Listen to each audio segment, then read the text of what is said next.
தமிழ்நாட்டின் எல்லையை தங்கள் எல்லை என அறிவிப்பு பலகை வைக்கும் கேரளம் அரசின் அத்துமீறலை திமுக அரசு வேடிக்கை பார்ப்பது வெட்கக்கேடு என நாதக தலைமை ஒருங்கிணைப்பாளர் சீமான் கடுமையாக சாடியுள்ளார்.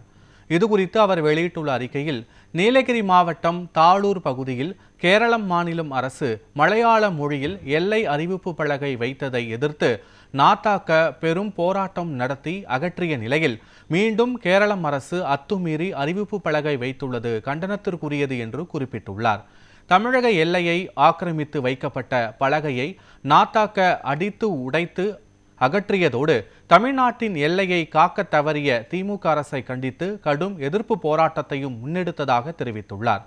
தமிழ்நாட்டை மாறி மாறி ஆண்ட திராவிட கட்சிகளின் கடந்த 60 ஆண்டு கால அவல ஆட்சிதான் கண்ணகி கோட்டத்தின் நில உரிமையையும் முல்லை பெரியாறு நீர் உரிமையையும் கேரளாவிடம் தமிழ்நாடு இழந்ததாக கடுமையாக சாடியுள்ளார்.